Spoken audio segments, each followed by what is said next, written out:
ഈശോ മിശിഹായിക്ക് സ്തുതിയായിരിക്കട്ടെ. സ്നേഹം നിറഞ്ഞ ദൈവമക്കളെ, ഒരിക്കൽ കൂടി വചന കൃപാഗ്നി ശുശ്രൂഷയിലേക്ക് ഒത്തിരി സ്നേഹത്തോടെ ഈശോയുടെ നാമത്തിൽ നിങ്ങളെ ഓരോരുത്തരെയും സ്വാഗതം ചെയ്യുന്നു. നമ്മുടെ മരണവുമായി ബന്ധപ്പെട്ട്, നിത്യജീവനുമായി ബന്ധപ്പെട്ട് ചിന്തിച്ചുകൊണ്ടിരിക്കുകയാണ്. ഇന്നത്തെ ദിവസം നമ്മൾ ചിന്തിക്കുന്നത് ശരീരത്തിൻ്റെ ഉയർപ്പിനെ കുറിച്ചാണ്. കഴിഞ്ഞ എപ്പിസോഡിൽ നമ്മൾ തനത് വിധി, ഫസ്റ്റ് ജഡ്ജ്മെൻറ്റിനെ കുറിച്ച് നമ്മൾ ചിന്തിച്ചിരുന്നു.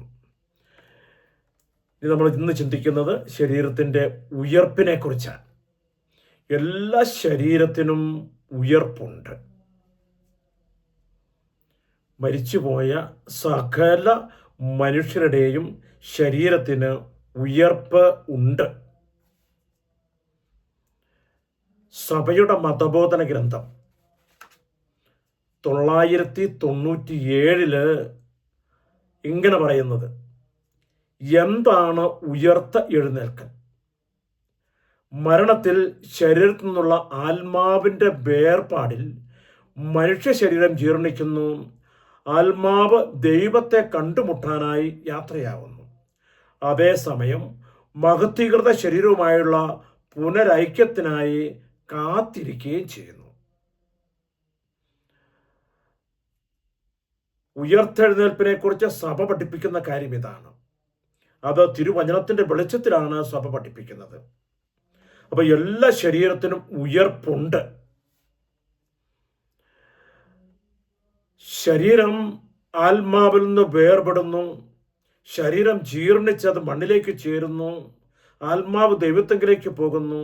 എന്നിട്ട് പറയാണ്, എന്നാൽ ശരീരം ഒരു മഹത്വീകൃത ശരീരമായി രൂപാന്തരപ്പെടുന്നതിനുള്ള കാത്തിരിപ്പാണ്. നമ്മൾ കവർ ചെയ്തിരിക്കുന്ന ശരീരം അവിടെ ഒരു കാത്തിരിപ്പിന് വേണ്ടിയാണ് അവിടെ നിക്ഷേപിക്കപ്പെട്ടിരിക്കുന്നത്. അതുകൊണ്ടാണ് തെസ്സലോണിക്കാർക്ക് എഴുതിയ 1-ാമത്തെ ലേഖനം, ഫസ്റ്റ് തെസ്സലോണി ചാപ്റ്റർ 4 വേർഡ്സ് 14, 1 തെസ്സലോണി 4:14, അവിടെ വചനം പറയുന്നത് എങ്ങനെയാണ്? യേശു മരിക്കുകയും വീണ്ടും ഉയർക്കുകയും ചെയ്തു എന്ന് നാം വിശ്വസിക്കുന്നത് പോലെ യേശുവിൽ നിദ്ര പ്രാപിച്ചവരെ ദൈവം അവനോട് കൂടി ഉയർപ്പിക്കും. ശക്തമായിരിക്കുന്ന ഒരു കാര്യമാണ്. വിശുദ്ധ പൗലോസ്ലീഹായുടെ ദൈവത്തിൻ്റെ ആത്മാവ് പറഞ്ഞു വെക്കുന്ന കാര്യമാണ്. യേശു മരിച്ചു, അവൻ വീണ്ടും ഉയർത്തു. അതുപോലെ തന്നെ യേശുവിൽ മരിച്ചവർക്ക് മുഴുവനും ഉയർപ്പുണ്ട്. നിത്യജീവനിലേക്കുള്ള ഉയർപ്പ് അവർക്കുണ്ട് എന്ന് വിശുദ്ധ ഗ്രന്ഥം വ്യക്തമായിട്ട് നമ്മെ പഠിപ്പിക്കുക. അതുകൊണ്ടാണ് പ്രിയപ്പെട്ടവരെ, വിശുദ്ധ യോഹന്നാന്റെ സുവിശേഷം 5-ാം അധ്യായം 28-29 കർത്താവ് അരുളി ചെയ്യുകയാണ്, ഇതിൽ നിങ്ങൾ വിസ്മയിക്കേണ്ട. എന്തെന്നാൽ കല്ലറകളിലുള്ളവരെല്ലാം അവൻ്റെ സ്വരം ശ്രവിക്കുന്ന സമയം വരുന്നു. അപ്പോൾ നന്മ ചെയ്തിട്ടുള്ളവർ ജീവന്റെ ഉയർപ്പിനായും തിന്മ ചെയ്തിട്ടുള്ളവർ ശിക്ഷാവിധിയുടെ ഉയർപ്പിനായും പുറത്തു വരും. ഈശോ തന്നെ വ്യക്തമായിട്ട് പറഞ്ഞു വച്ചിരിക്കുന്ന കാര്യമാണ്. നിങ്ങളിതിൽ വിസ്മയിക്കേണ്ട. പിന്നെയോ, എന്തെന്നാൽ കല്ലറകളിലുള്ളവരെല്ലാവരും അവൻ്റെ സ്വരം കേൾക്കുന്ന സമയം വരുന്നു. നമുക്കറിയാം, കല്ലറകളിൽ കിടക്കുന്നത് ജീവനില്ലാത്ത ഈ ശരീരമാണ്. അത് അവിടെ മണ്ണിനോട് അരിഞ്ഞു ചേർന്ന് കിടന്നിരിക്കുക. അപ്പോൾ ദൈവത്തിൻ്റെ ആ അപ്രമാദിത്വമായിരിക്കുന്ന ആ അഭിഷേകത്തിൽ, അല്ലെങ്കിൽ അവൻ്റെ സ്വരത്തിൻ്റെ ശക്തിയിൽ എന്തു ചെയ്യും? ആ മണ്ണിലരിഞ്ഞു ചേർന്നിരിക്കുന്ന നിന്റെ ഈ ശരീരം അത് രൂപപ്പെടുവോടെ.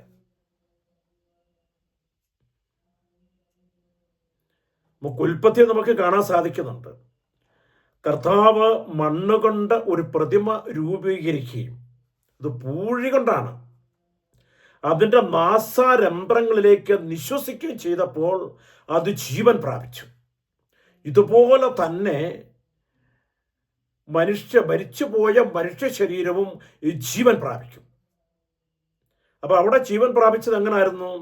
ദൈവം നാസാരന്ധ്രങ്ങളിലൂടെ നിശ്വസിച്ചു കൊടുത്തു ജീവനെ. അപ്പോൾ ഈ ശരീരത്തിൽ നിന്ന് വേർപെട്ടു പോയ ആ ജീവൻ തിരിച്ചു വരും. അവിടാണ് ഈ മനുഷ്യന് ജീവൻ ഉണ്ടാകുന്നത്, ഉയർക്കുന്നത്. Praise the lord. Hallelujah, hallelujah, hallelujah, hallelujah. അതുകൊണ്ടാണ് നൂറ്റാണ്ടുകൾക്ക് മുമ്പ്, ഏതാണ്ട് 740ഓളം വർഷങ്ങൾക്കപ്പുറം, എസെക്കിയേൽ പ്രവാചകനിലൂടെ ദൈവത്തിൻ്റെ ആത്മാവ് പ്രവാചക ദൗത്യത്തിലും പ്രവാചക സ്വരത്തിലും പറഞ്ഞു വെച്ചു. എസെക്കിയേൽ 37:13 നമ്മൾ കാണുന്നുണ്ട്, എൻ്റെ ജനമേ, കല്ലറകൾ തുറന്ന് നിങ്ങളെ ഞാൻ ഉയർത്തുമ്പോൾ ഞാനാണ് കർത്താവെന്ന് അപ്പോൾ നിങ്ങൾ അറിയും. എൻ്റെ ജനമേ, കല്ലറകൾ തുറന്ന് നിങ്ങളെ ഞാൻ ഉയർത്തും, അപ്പോൾ ഞാനാണ് കർത്താവെന്ന് നിങ്ങൾ തിരിച്ചറിയും. Price the lord. Hallelujah, hallelujah. എത്ര മനോഹരമായിരിക്കുന്ന വചനങ്ങളാണ് ഈ ജീവനെക്കുറിച്ച്, നിത്യജീവനെക്കുറിച്ചുള്ള ശരീരത്തിൻ്റെ ഉയർപ്പിനെക്കുറിച്ചൊക്കെ ഈ വിശുദ്ധ ഗ്രന്ഥത്തിൽ എഴുതപ്പെട്ടിരിക്കുന്നത്. Praise the lord. Hallelujah, hallelujah. അതുകൊണ്ടാണ് പ്രിയപ്പെട്ടവരെ, ഇതേക്കുറിച്ച് ആധികാരികമായിട്ട് വീണ്ടും സഭയുടെ മതബോധന ഗ്രന്ഥം CCC 998-99 എഴുതിയിരിക്കുന്ന കാര്യം ഇതാണ്: മരിച്ചവർ എല്ലാവരും ഉയർത്തെഴുന്നേൽക്കും. മരിച്ചവർ എല്ലാവരും, ഈ ലോകത്ത് ജീവനോടുകൂടി വന്ന എല്ലാവരും ഉയർത്തെഴുന്നേൽക്കും. ഈ ലോകത്ത് പിറന്നു വീഴണമെന്നില്ല. ചിലപ്പോൾ അമ്മയുടെ ഗർഭപാത്രത്തിൽ വെച്ച് ജീവൻ പോയതായിരിക്കും, അവർ പോലും ഉയർത്ത് എഴുന്നേൽക്കും. വചനത്തിലൂടെ സഭ കൃത്യമായിട്ട് പഠിപ്പിക്കുന്ന കാര്യമായത്. എന്നിട്ട് പറയാണ്, നന്മ ചെയ്തിട്ടുള്ളവർ ജീവന്റെ ഉയർപ്പിനായും തിന്മ ചെയ്തിട്ടുള്ളവർ വിധിയുടെ ഉയർപ്പിലേക്കും കടന്നു വരും. നന്മ ചെയ്തിട്ടുള്ളവർ നിത്യജീവന്റെ ഉയർപ്പിലേക്ക്, തിന്മ ചെയ്തിട്ടുള്ളവർ ശിക്ഷാവിധിയുടെ ഉയർപ്പിലേക്കായിരിക്കും കടന്നു വരുന്നത്.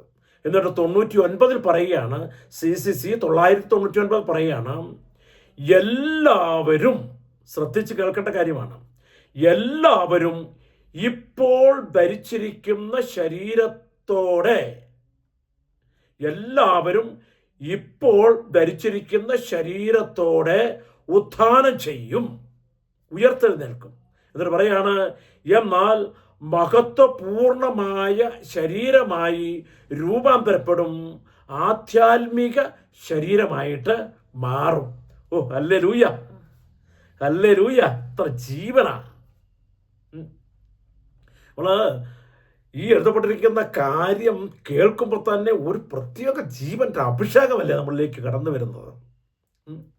ദൈവത്തിൻ്റെ ആ വലിയ പദ്ധതി, ജെറമ്യ പറയുന്നത് പോലെ, എനിക്ക് നിന്നെക്കുറിച്ചൊരു പ്ലാനുണ്ട്, ഒരു പദ്ധതി ഉണ്ടെന്നേ. അതൊരിക്കലും മക്കളെ നിന്റെ നാശത്തിന് വേണ്ടിയുള്ളതല്ല, പിന്നെയോ ക്ഷേമകരമായിരിക്കുന്ന, നിനക്ക് ശുഭകരമായിരിക്കുന്നൊരു ഭാവി, നിത്യജീവനിലേക്കുള്ള ശുഭകരമായിരിക്കുന്നൊരു ഭാവിയെ ഒരുക്കുന്നൊരു പദ്ധതിയാണ് ഞാൻ ഒരുക്കി വെച്ചിരിക്കുന്നത്. അതാ രക്ഷാകര പ്രവർത്തനം. Hallelujah, hallelujah, hallelujah, hallelujah.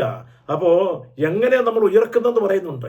എല്ലാവരും ഇപ്പോൾ ധരിച്ചിരിക്കുന്ന ശരീരം, നമ്മൾ ഈ ഭൂമിയിൽ ജീവിച്ചിരുന്നപ്പോൾ ഏത് ശരീരത്തിലായിരുന്നോ അതേ ശരീരത്തോടെയാണ് അവന് ഉയർത്ത ജീവൻ പ്രാപിക്കുന്നത്. Praise the lord. ഹല്ലേലൂയ. അപ്പോൾ പ്രിയപ്പെട്ട ദൈവമക്കളെ, നമ്മുടെ ഈ ശരീരത്തിൽ നിന്ന് വേർപെട്ടു പോയ ആ ജീവൻ, നമ്മൾ കഴിഞ്ഞ പ്രാവശ്യം പറഞ്ഞിരുന്നു, ഹ്യൂമൻ സ്പിരിറ്റിനെ കുറിച്ച് പറഞ്ഞിരുന്നു.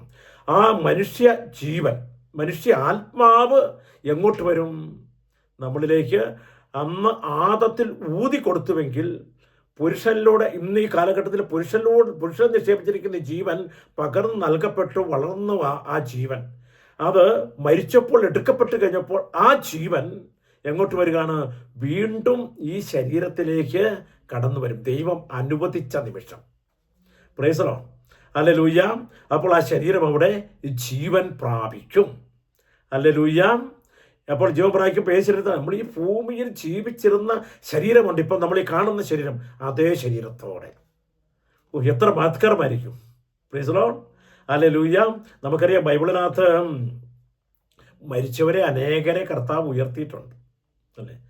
മരിച്ച ലാസറിനെ ഉയർപ്പിച്ചു, പത്രോസ് മരിച്ചവരെ ഉയർപ്പിച്ചു, പൗലോസ് മരിച്ചവരെ ഉയർപ്പിച്ചിട്ടുണ്ട്. എന്നാൽ പ്രിയപ്പെട്ടവരെ, ഈ കാലഘട്ടങ്ങളിൽ ജീവിച്ചിരുന്ന പല വിശുദ്ധരും പലരെയും ഉയർപ്പിച്ചിട്ടുണ്ട്. വിശുദ്ധ അന്തോനീസൊക്കെ 12ഓളം ആൾക്കാർക്ക് മരിച്ചവർക്ക് ജീവൻ കൊടുത്തു എന്നാണ് പറയുന്നത്. Price the lord. ഹല്ലേലൂയ. എന്നിട്ടും അവരൊക്കെ ഉയർത്തവരെ വീണ്ടും എന്ത് ചെയ്തു? കുറച്ചു കാലം ജീവിച്ചിരുന്നവർ മരിച്ചുപോയി. ഇതതുപോലെയല്ല, ഇതൊരു നിത്യജീവനിലേക്കാണ് ഈ രണ്ടാമത്തെ കർത്താവ് അനുവദിച്ചു വരുന്ന ജീവൻ കടന്നു വരുന്നത്. അത് നന്മയിലേക്കും ആകാം, തിന്മയിലേക്കും ആകാം. Price the lord. Hallelujah, hallelujah, hallelujah. അപ്പോൾ ഈ ഉയർക്കുന്ന മനുഷ്യമക്കൾ സ്വീകരിക്കാൻ പോകുന്ന ശരീരം, അത് എന്ത് ശരീരമാരും? ആധ്യാത്മിക ശരീരം. ആധ്യാത്മിക ശരീരം എന്ന് പറഞ്ഞാൽ മഹത്വപൂർണമായ ശരീരം, മഹത്വീകരിക്കപ്പെട്ട ശരീരമായിട്ട് അത് മാറും. ഇപ്പോൾ ഈ ലോകത്തുണ്ടായിരുന്ന ശരീരത്തിന് ഒരു വ്യതിയാനം സംഭവിക്കുന്നത് ആ സമയത്ത് അത് മഹത്വീകൃത ശരീരമായിട്ട് മാറും. Price the Lord. ഒന്ന് നന്മയുടെ മഹത്വീകൃതവും ഒന്ന് തിന്മയുടെ മഹത്വീകൃതവുമായിട്ട് മാറും. Price the lord. ഹല്ലേലൂയ. കർത്താവായ ഈശോ ജീവിച്ചിരുന്ന കാലഘട്ടത്തിൽ ഈ മഹത്വീകൃത ശരീരത്തിലേക്കൊന്ന് മാറി അപ്പസ്തലന്മാരെ കാണിച്ചു കൊടുക്കുന്നുണ്ട്. അതെല്ലാവരെയും കാണിച്ചു കൊടുക്കുന്നില്ല. വിശുദ്ധ ലൂക്കായുടെ സുവിശേഷം 9-ാം അധ്യായം 28 മുതൽ 32 വരെയുള്ള വചനങ്ങളോട് നമ്മൾ കാണുന്നുണ്ട്. അവിടെ കാണുന്നത് എങ്ങനെയാണ് പ്രിയപ്പെട്ടവരെ? ഈശോ പത്രോസ്, യാക്കോബ്, യോഹന്നാൻ ഈ മൂവരെയും കൂട്ടിക്കൊണ്ട് ഒരു ഉയർന്ന മലയിലേക്ക് പോയി. അവിടെ വെച്ച് ഈശോ പ്രാർത്ഥിക്കാൻ തുടങ്ങുക. ഈശോ പ്രാർത്ഥിച്ചുകൊണ്ടിരുന്നപ്പോഴും അവൻ്റെ ശരീരം മഞ്ഞുപോലെ വെണ്മയുള്ളതായി പ്രശോഭിച്ചു. ശരീരമല്ല കേട്ടോ, അവൻ്റെ വസ്ത്രം മഞ്ഞുപോലെ വെണ്മയുള്ളതായി പ്രശോഭിച്ചു. അപ്പോൾ നമ്മൾ ഓർക്കണം പ്രിയപ്പെട്ടവരെ, ഈശോ ഇവരെ മൂവരെയും കൂട്ടിക്കൊണ്ട് പ്രാർത്ഥിക്കാനായിട്ട് പോയത് നട്ടുച്ചയ്ക്കൊന്നും അല്ല. ഈശോ പ്രാർത്ഥിക്കാൻ പോകുന്ന സമയം നമുക്കറിയാം. അവൻ രാത്രിയുടെ യാമങ്ങളിൽ എങ്ങോട്ട് കയറി? മലമുകളിലേക്ക് കയറി പ്രാർത്ഥിക്കാൻ. അപ്പോൾ ഈശോ അവിടേക്ക് കടന്നു ചെല്ലുന്ന രാത്രിയുടെ യാമത്തിലാണെന്ന് ഓർക്കണം. അപ്പോൾ അവിടെയാണ് ഈശോ രൂപാന്തരണം പ്രാപിച്ചു കഴിഞ്ഞപ്പോൾ അവൻ്റെ വസ്ത്രം മഞ്ഞുപോലെ വെണ്മയുള്ളതായി അത് പ്രശോഭിച്ചു നിൽക്കാൻ തുടങ്ങി. അപ്പോൾ ഈ സമയത്ത് അവിടെ നൂറ്റാണ്ടുകൾക്കും മരിച്ചുപോയ മോശയും ഏലിയായും കടന്നു വന്നു. എന്നിട്ട് അവരെക്കുറിച്ച് പറയുന്നുണ്ട്, അവരും അവനെ പോലെ പ്രശോഭിക്കാൻ തുടങ്ങി. എന്നിട്ട് അവിടെ ഒരു സംഭാഷണം നടക്കുകയാണ്. വരാൻ പോകുന്ന പീഡാനുഭവത്തെക്കുറിച്ചൊക്കെയാണ് അവർ സംസാരിക്കുന്നത്. ആ സംസാരങ്ങളൊക്കെ തീർത്തതിന് ശേഷം ഈ മോശയും ഏലിയായും പൂർവ്വസ്ഥിതിയിലേക്ക് തിരിച്ചുപോയി. അപ്പോൾ വിശുദ്ധ പത്രോസ് അവിടെ ഒന്ന് വിളിച്ചു പറയുകയാണ്, ഇവിടെയായിരിക്കുന്നത് എത്രയോ നല്ലതാണ്. ഞങ്ങൾ നിനക്ക് 3 കൂടാരങ്ങൾ നിർമ്മിക്കാം. ഒന്ന് നിനക്ക്, ഒന്ന് ഏലിയായ്ക്ക്, ഒന്ന് മോശയ്ക്ക്. എന്നിട്ട് ബാക്കി എന്ന് പറയുമ്പം ആ 3 പേരാണ് ഉള്ളത്. ഞങ്ങൾ 3 പേരും ഓരോരുത്തരുടെ കൂടെ കൂടിക്കൊള്ളാം. അപ്പോൾ ഒരു മേഘം വന്ന് മേഘാവൃതമായി ആ മേഘം കൊണ്ട് അവിടെ മൂടി. അപ്പോൾ അവിടെ ഒരു സ്വരം കേട്ടു, ഇവൻ എൻ്റെ പ്രിയപുത്രൻ, ഇവനെ ശ്രമിക്കുക. അപ്പോൾ പ്രിയപ്പെട്ടവരെ, നിദ്രാവിഹീനരായിരുന്നിട്ടും ഈ ശിഷ്യന്മാര് ഈ വലിയ ദൃശ്യം കണ്ട് അവർ ഭയചകിതരായിട്ട് നിന്നു എന്നാണ് വചനം പറഞ്ഞു വെച്ചിരിക്കുന്നത്. അപ്പോൾ അവിടെ കാണുന്ന ഒരു പ്രത്യേകതയുണ്ട്. ഈശോ മഹത്വീകൃത ശരീരത്തിലേക്ക് മാറിയപ്പോൾ അവൻ്റെ ശരീരത്തിലുണ്ടായിരിക്കുന്ന അതിശക്തമായിരിക്കുന്ന പ്രഭയിൽ അവൻ ഇട്ടിരുന്ന വസ്ത്രം ജ്വലിച്ചു നിന്നു. മഞ്ഞുപോലെ വെണ്മയുള്ളതായി അത് ജ്വലിച്ചു നിന്നു. അപ്പോൾ ഉള്ളിലുള്ള ആ വ്യക്തിയുടെ ആ പ്രകാശം, അതിൻ്റെ അഭിഷേകം എത്രയോ വലുതാണ്. പ്രകാശത്തിൻ്റെ അഭിഷേകം എത്രയോ വലുതാണ്. അപ്പോൾ അന്ത്യവിധിയിൽ മനുഷ്യമക്കൾ ഉയർത്തെഴുന്നേറ്റ് സ്വീകരിക്കാൻ പോകുന്നത് ഈ ശരീരത്തിലേക്കാണ് അവർ ഡൈവേർട്ട് ചെയ്ത് മാറുന്നത്. Price the lord. Hallelujah, hallelujah, hallelujah. അതായത് നിത്യമായിരിക്കുന്ന രക്ഷയിലേക്ക് കടന്നു വരുന്നവർ മാത്രമേ ഉള്ളൂ കേട്ടോ. മറ്റവർക്ക് വരുന്ന വേറെ ശിക്ഷയാണ്. അതൊക്കെ നമ്മൾ അടുത്ത ക്ലാസ്സിനകത്ത് അന്ത്യവിധിക്ക് ശേഷം സംഭവിക്കുന്ന കാര്യത്തെക്കുറിച്ച് പറയുമ്പോൾ അതൊക്കെ നമ്മൾ വ്യക്തമായിട്ട് മനസ്സിലാവും. Price the lord, hallelujah. അതുകൊണ്ടാണ് പ്രിയപ്പെട്ടവരെ, സഭയുടെ മതബോധന ഗ്രന്ഥം 990 പറയാണ്, ശരീരത്തിൻ്റെ ഉയർപ്പ് എന്നതിന് മരണശേഷം അമർത്യമായ ആത്മാവ് ജീവിക്കുമെന്ന് മാത്രമല്ല, നമ്മുടെ മർത്യമായ ശരീരവും ജീവനിലേക്ക് വരും. Hallelujah, hallelujah, hallelujah. എത്രയോ മഹത്കരമായിരിക്കുന്ന കാര്യമാണ്. ഈ ലോക ജീവിതത്തിൻ്റെ ആ വലിയ തേജസ്, നന്നായി ജീവിച്ച് ദൈവത്തിൽ യേശുക്രിസ്തുവിൽ മരിച്ച് ആ സ്വർഗരാജ്യത്തിലേക്ക് കടന്നു പോകുന്ന മക്കളുടെ ആ തേജസ്, അതെത്രയോ വലുതാ. വചനത്തിലൂടെ നമുക്കത് വ്യക്തമായിട്ട് മനസ്സിലാക്കി തരിക കർത്താവ്. അപ്പോൾ ഈ ശരീരം, മരിച്ച ശരീരം പോലും എന്തിട്ട് വരും? ജീവനിലേക്ക്. ഏത്? ആത്മാവ് നിത്യജീവനിലേക്ക് പോകുന്നത് പോലെ തന്നെ അല്ലേ വചനം പറയുന്നതാണ്. ശരീരത്തിൻ്റെ ഉയർപ്പ് എന്നതിന് മരണശേഷം അമർത്യമായ ആത്മാവ് ജീവിക്കുമെന്ന് മാത്രമല്ല, ആത്മാവ് നിത്യ ജീവനിലേക്ക് കടന്നു പോയിരിക്കുന്നത്. അപ്പോൾ ആ ആത്മാവ് കൂട്ടിക്കൊള്ളുന്ന ശരീരവും ആ മരണമില്ലാത്ത അവസ്ഥയിലേക്കാണ് കടന്നു പോകുന്നത്. പിന്നീട് മരണമില്ല. ഹല്ലേലൂയ. മഹത്കൃത ശരീരത്തിൽ ഒരു മഹത്കരമായിരിക്കുന്ന ജീവിതം എൻ്റെ ദൈവമക്കളെ നമുക്ക് വേണ്ടി കർത്താവ് ഒരുക്കി വെച്ചിരിക്കുക. കർത്താവ് അതുകൊണ്ട് ഈ കാര്യങ്ങളൊക്കെ മനുഷ്യമക്കൾ അറിയണം, അവർ പഠിച്ചിരിക്കണം. എങ്കിലേ ആ ജീവൻ പ്രാപിക്കാനായിട്ടുള്ള ഒരുക്കം ഉണ്ടാകത്തുള്ളൂ. ഇന്ന് ലോകത്തിൽ അതിനെക്കുറിച്ചുള്ള പഠനങ്ങളൊക്കെ വളരെ കുറവാണ്. എന്നാൽ ഇപ്പോൾ ഉണ്ട് കൂട്ടോ. ഇപ്പോൾ കുറേ ആൾക്കാരൊക്കെ നന്നായിട്ട് ഇതേക്കുറിച്ചൊക്കെ പറയാൻ തുടങ്ങി അല്ലേ. ഇവിടെ വട്ടായച്ചന്, ഡാനിയലച്ചന്, ഡൊമിനിക്കച്ചന്, അതുപോലെ തന്നെ അയർലൻഡിൽ നയിക്കുന്ന ഒരു സഹോദരന്, ഇവരൊക്കെ ഇതേക്കുറിച്ച് നന്നായിട്ട് പറയാനായിട്ട് തുടങ്ങിയിട്ടുണ്ട്. Price the lord. Hallelujah, hallelujah, hallelujah. എനിക്ക് ഈ കാര്യത്തിൽ ഒത്തിരി അഭിമാനിക്കാനായിട്ട് പറ്റും. ഒരു പക്ഷേ ചിലപ്പോൾ എൻ്റെ ഒരു അറിവില്ലായ്മ കൊണ്ടാവാം കേട്ടോ. എൻ്റെ ഒരു കണക്കൂട്ടലനുസരിച്ച് ഈ വക കാര്യങ്ങൾ ആദ്യമായിട്ട് ശക്തമായിട്ട് പ്രസംഗിക്കാൻ തുടങ്ങിയവൻ ഞാൻ തന്നെയാണെന്നാണ്. ഡാനിയലച്ചൻ്റെയും ഇവരുടെയൊക്കെ ടോക്കുകളൊക്കെ കേൾക്കുന്നതിന് മുൻപ് ഞാൻ ഈ ടോക്ക് കൊടുത്തിട്ടുണ്ട്. പക്ഷേ അവരതിന് മുമ്പ് കൊടുത്തിട്ടുണ്ടായിരിക്കും കേട്ടോ. യൂട്യൂബിനകത്തിലൊക്കെ വന്നത് കേട്ടതും കൺവെൻഷനുകളിലൊക്കെ ഉണ്ടായിരുന്നത് കേട്ടതിൻ്റെ ഒരു ഭാഗത്തിൻ്റെ വെളിച്ചത്തിൽ മാത്രമേ അറിയത്തുള്ളൂ. പക്ഷേ അതിനു മുമ്പ്, അത് ഞാൻ കേൾക്കുന്നതിന് മുൻപ് ഞാൻ ഈ കാര്യങ്ങൾ ഞങ്ങളുടെ ധ്യാനങ്ങൾക്കകത്ത് കൊടുത്തിരുന്നു. Praise the lord. അപ്പോൾ എനിക്ക് ഒത്തിരി സന്തോഷമാണ്, ഒത്തിരി അഭിമാനം എനിക്ക് തോന്നാറുണ്ട്. Praise the lord. ഹല്ലേലൂയ. കർത്താവ് എനിക്ക് കാണിച്ചു തരികയും പഠിപ്പിക്കുകയും ചെയ്ത കാര്യങ്ങളായത്. Praise the lord. ഹല്ലേലൂയ. അതുകൊണ്ടാണ് പ്രിയപ്പെട്ടവരെ, കൊറിന്ത്യോസ്കാർക്ക് എഴുതിയ 1-ാമത്തെ ലേഖനം 15-ാം അധ്യായം 48-49 തിരുവചനത്തിലൂടെ കർത്താവ് പറയാണ്, ഭൂമിയിൽ നിന്നുള്ളവർ എങ്ങനെയോ അങ്ങനെ തന്നെ ഭൗമികരും, ഭൂമിയിൽ നിന്നുള്ളവർ എങ്ങനെയോ അങ്ങനെ തന്നെ ഭൗമികരും, സ്വർഗത്തു നിന്നുള്ളവർ എങ്ങനെയോ അങ്ങനെ തന്നെ സ്വർഗീയരും. നമ്മൾ ഭൗമികന്റെ സാദൃശ്യം ധരിച്ചതുപോലെ തന്നെ സ്വർഗീയന്റെ സാദൃശ്യവും ധരിക്കും അല്ലേ. വചനത്തിൽ പറഞ്ഞു വെച്ചാൽ ഭൂമിയിൽ നിന്നുള്ളവർ എങ്ങനെയോ അങ്ങനെ തന്നെ. നമ്മൾ ഭൂമി ജനിച്ചത് എങ്ങനെയാണെന്ന് നമുക്കറിയാം. ഭൂമിയിലുള്ളവർ അതുപോലെ തന്നെ ആയിരിക്കുന്നത്. എന്നാൽ സ്വർഗത്തിനകത്ത് വ്യത്യാസമുണ്ട്. സ്വർഗത്തിലുള്ളവരെങ്ങനെയാണ്? അവർ ആത്മീയ ശരീരത്തിലാണ് ആയിരിക്കുന്നത്. അവർ ഭൗമികമായിരിക്കുന്ന അവസ്ഥയല്ല അവരിലുള്ളത്. വലിയൊരു ആത്മീയ ഉണർവിൽ ജ്വലനാവസ്ഥയാണ് അവർക്കുള്ളത്. അവിടെ ജ്ഞാനത്തിൻ്റെ ദാനിയേലിൻ്റെ പുസ്തകത്തിനകത്ത് പറയുന്നുണ്ട്,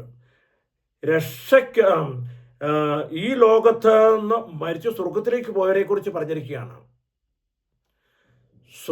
സ്വർഗത്തിൽ ആയിരിക്കുന്ന വിശുദ്ധരായിരിക്കുന്ന ആത്മാക്കൾ അവർ ആകാശഗോളത്തിലെ നക്ഷത്രങ്ങൾ പോലെ അവിടെ ജ്വലിച്ചിരിക്കുന്നു എന്നാണ് വചനം പറയുന്നത്. അവർ ആകാശഗോളത്തിലെ നക്ഷത്രങ്ങൾ പോലെ അവിടെ ജ്വലിച്ചാണ് ഇരിക്കുന്നത്. Price the lord. അപ്പോൾ അവർ ആ പ്രഭയിലാണ് നിൽക്കുന്നത്. അതാ സ്വർഗത്തിൻ്റെ അവസ്ഥ. ആ പ്രഭയിലേക്ക് നമ്മൾ എന്തുകൊണ്ട് വരും? യേശു രൂപാന്തരപ്പെട്ട് കാണിച്ച് ശരീരത്തിൻ്റെ മഹത്വത്തോടു കൂടി നമ്മൾ അവിടേക്ക് കടന്നു ചെല്ലുന്നത്. അപ്പോൾ ഇവിടെ ഉള്ളവർ എന്ത് ചെയ്യും? ഇതിലേക്ക് ഡൈവേർട്ട് ചെയ്ത് മഹത്വീകൃത ശരീരത്തിലേക്ക് ഇവർ കടന്നു പോകും. Price the Lord. ദൈവം നമുക്ക് തന്നിരിക്കുന്ന ജീവനായിരിക്കുന്ന ആത്മാവിനെ ഉൾക്കൊണ്ടുകൊണ്ടാണ് ഈ ജീവനിലേക്ക് നമ്മൾ പോയിക്കൊണ്ടിരിക്കുന്നത്. Price the lord. Hallelujah, hallelujah, hallelujah, hallelujah, hallelujah. യേശുവേ നന്ദി, യേശുവേ സ്തുതി. പ്രിയപ്പെട്ട ദൈവമക്കളെ, ഈ ഒരു ആഴപ്പെട്ട ബോധ്യം സഭയിൽ വിശുദ്ധ പത്രോസ്ലീഹ പ്രസംഗിച്ചു. ആദ്യം പത്രോസ്ലീഹ പ്രസംഗിച്ച് കഴിഞ്ഞപ്പോൾ നിയമജ്ഞരും ഫരിസേയരും വിശുദ്ധ പത്രോസ്ലീഹയെ പിടികൂടി, ഇത് ഇനി മിണ്ടിപ്പോയേക്കരുത്, ഇത് നീ പ്രസംഗിച്ചാൽ നിന്റെ ജീവനെ ഞങ്ങൾ എടുക്കും. പിന്നെ പത്രോസ്ലീഹ അങ്ങനെ പ്രസംഗിച്ചായിട്ട് നമുക്ക് കാണുന്നില്ല. അപ്പോസ്തല പ്രവർത്തനത്തിലാണ് ഈ കാര്യങ്ങളുള്ളത്. അതിനുശേഷം പ്രിയപ്പെട്ട ദൈവമക്കളെ, കർത്താവ് അഭിഷേകം ചെയ്തു അതിശക്തനായിരിക്കുന്ന മറ്റൊരു വ്യക്തിയെ, വിശുദ്ധ പൗലോസ്ലീഹയെ. വിശുദ്ധ പൗലോസ്ലീഹയാണ് ഇതിനെക്കുറിച്ച് ശക്തമായിട്ടും ആധികാരികമായിട്ടും പ്രസംഗിച്ചത്. ഈ നിത്യജീവനെക്കുറിച്ചുള്ള അതിശക്തമായിരിക്കുന്ന പ്രസംഗം വിശുദ്ധ പൗലോസ്ലീഹയെ നടത്തുന്നു. പിന്നെ യോഹന്നാൻ സ്ലീഹായും ഇതേക്കുറിച്ച് ചെറുതായിട്ട് പറയുന്നുണ്ട്. പൗലോസ്ലീഹ പറഞ്ഞതുപോലെ ആരും പറഞ്ഞിട്ടില്ല. പക്ഷേ പൗലോസ്ലീഹ ഇത് പ്രസംഗിച്ചപ്പോഴൊക്കെ പൗലോസ്ലീഹയ്ക്കുണ്ടായത് വലിയ പീഡനങ്ങളാണ്, വലിയ പീഡനങ്ങൾ. ഈ വലിയ ദൈവിക രഹസ്യം ആരറിയരുത്? ദൈവത്തിൻ്റെ മക്കൾ അറിയരുത് എന്ന് ആർക്ക് ലക്ഷ്യമുണ്ട്? സാത്താന് ലക്ഷ്യമുണ്ട്. കാരണം ഇത് മനസ്സിലാക്കി കഴിഞ്ഞാൽ എന്തു ചെയ്യും? ഈ മനുഷ്യർ, ദൈവത്തിൻ്റെ മക്കൾ, ദൈവത്തിൻ്റെ ജീവനുള്ള മക്കൾ മുഴുവനും അവൻ്റെ പിടിയിൽ നകലും, അകന്ന് ഈ ദൈവത്തിൻ്റെ കൃപയിലേക്ക് കടന്നു വരും. അതുകൊണ്ട് പ്രിയപ്പെട്ട ദൈവമക്കളെ, ഈ ഒരു കാലഘട്ടത്തിൽ ഇതാണ് പ്രസംഗിക്കപ്പെടേണ്ടത്. ഈ സമ്പന്നതയുടെ സുവിശേഷത്തിൻ്റെ കാലം കഴിഞ്ഞു. അതല്ല, അതിലപ്പുറത്തേക്കുണ്ട്. നമുക്കറിയാം കരിസ്മാറ്റിക് മൂവ്മെൻറ്റ് എങ്ങനെ വന്ന് അല്ലയട്ടിച്ച് ഭയങ്കരമായിട്ട് സഭയിലൂടെ അത് ഭയങ്കര ഒരു കൊടുങ്കാറ്റായിട്ട് വീശി എത്രയോ മക്കൾ വലിയ ദൈവാനുഗ്രഹത്തിലേക്ക് കടന്നു വന്നു. ഒരുപാട് അത്ഭുതങ്ങളും അടയാളങ്ങളും ഒക്കെ ദൈവം ആ ശുശ്രൂഷകരിലൂടെയൊക്കെ നടത്തിക്കൊണ്ട് ദൈവരാജ്യത്തിൻ്റെ ശക്തിയും അതിൻ്റെ അഭിഷേകവും ഇവിടെ പ്രബലമാക്കി കാണിച്ചു കൊടുത്തു. ഇതിനു വേണ്ടിയാണ് അവരിത് വിശ്വസിക്കാൻ വേണ്ടിയാണ്. രോഗശാന്തികളും പൈശാചികത്തിലുള്ള വിടുതലുകളും പിന്നെ പ്രാർത്ഥിക്കുന്ന കാര്യങ്ങൾ അത്ഭുതമായിട്ട് നടക്കുന്നത്, ഇതൊക്കെ ദൈവം പ്രവർത്തിച്ചത് വിശ്വാസത്തിലേക്ക് മക്കൾ കടന്നു വന്ന് വചനത്തിൽ ആഴപ്പെടണം. അവൻ്റെ ഭൗതിക ശരീരമായിരിക്കുന്ന സഭയിൽ അവൻ വീണ്ടും ജനിച്ച് സഭാ ശരീരത്തിൽ ജീവിക്കണം. സഭാ ശരീരത്തിൽ ജീവിക്കുന്നവനെ സാത്താന് കൊണ്ടുപോകാൻ പറ്റില്ലെന്നേ. കാരണം നമ്മൾ ബലിയർപ്പിച്ച് കർത്താവിൻ്റെ തിരുശരീരവും തിരുരക്തവും പാനം ചെയ്ത് അവൻ്റെ ജീവനിലും അവൻ്റെ അഭിഷേകത്തിലുമല്ലേ നിൽക്കുന്നത്. അവിടെ സാത്താന് നമ്മളെ ഒന്നും ചെയ്യാനായിട്ട് പറ്റില്ല. കർത്താവ് അതാ ആഗ്രഹിക്കുന്നത്. കർത്താവ് അതിനുവേണ്ടി എന്താ ചെയ്തത്? അവൻ പരിശുദ്ധ കുർബാന സ്ഥാപിച്ചു. ആ പരിശുദ്ധ കുർബാനയിൽ തൻ്റെ ശരീരവും രക്തവും, അപ്പവും വീഞ്ഞും തൻ്റെ ശരീരവും രക്തവുമാക്കി മാറ്റി മനുഷ്യന് ഭക്ഷിക്കാൻ പരുവത്തിൽ അത് അപ്പമായി മാറ്റിക്കൊണ്ട്, ജീവനുള്ള അപ്പമാക്കി മാറ്റിക്കൊണ്ട് ആ ജീവനെ നമുക്ക് ഭക്ഷിക്കാനും പാനം ചെയ്യാനും ദൈവം പദ്ധതി ഒരുക്കുകയും അത് നിറവേറ്റുകയും അതിലൂടെ ഇവിടെ നമ്മളിലേക്ക് വന്ന് ഈശോ നമ്മൾ ജീവിക്കുക. അപ്പോൾ നമ്മൾ ജീവിക്കുന്ന കർത്താവ് യേശു ക്രിസ്തുവിൻ്റെ ശരീരത്തിലാണ്, യേശു ക്രിസ്തുവിൻ്റെ രക്തത്തിലാണ് ജീവിക്കുന്നത്. അപ്പോൾ ആ കൃപ നിലനിർത്തിക്കൊണ്ടു പോകുന്നവനെ, ആ കൃപയുടെ അഭിഷേകത്തിൽ പൊയ്ക്കൊണ്ടിരിക്കുന്ന ഒരു വ്യക്തിയെ ഒരു തിന്മയ്ക്ക് കീഴ്പ്പെടുത്താൻ പറ്റില്ല. ഒരു തിന്മയ്ക്കും കീഴ്പ്പെടുത്താനായിട്ട് പറ്റില്ല. ഇതൊരു വലിയ ദൈവിക രഹസ്യം, ഇതൊരു വെളിപ്പെടുത്തലാണ്. ഇത് പലപ്പോഴും നമ്മളൊക്കെ ഈ ബലിയിൽ പോയി പങ്കുചേർന്ന് കാഴ്ചക്കാരായി അതിൻ്റെ ഒരു പൂർണ്ണമായിരിക്കുന്ന അഭിഷേകത്തോടെ ഈ ശരീരവും രക്തവും പാനം ചെയ്യുന്നില്ല. കുറവുകളാണ് നമുക്ക് ഓരോരുത്തർക്കും ഉള്ളത്. അതിൻ്റെ ഫലം നമുക്ക് ഈ ലോകത്തിൽ അനുഭവിക്കേണ്ടതായിട്ട് വരികയാണ്. ഇസ്രായേൽ ജനം കർത്താവിൻ്റെ പ്രമാണങ്ങൾ അനുസരിച്ച് അവർ ബലിയർപ്പിച്ചുകൊണ്ട് ജീവിച്ചു. അവർ അർപ്പിച്ച ബലി വസ്തുവിൽ അവർ സ്പർശിച്ചപ്പോൾ, അതായത് പ്രധാന പുരോഹിതന് മാത്രം ഭക്ഷിക്കാവുന്ന ഈ ബലിവസ്തുവിൽ അവർ ഭക്ഷിച്ചപ്പോൾ അവർ വിശുദ്ധരായി.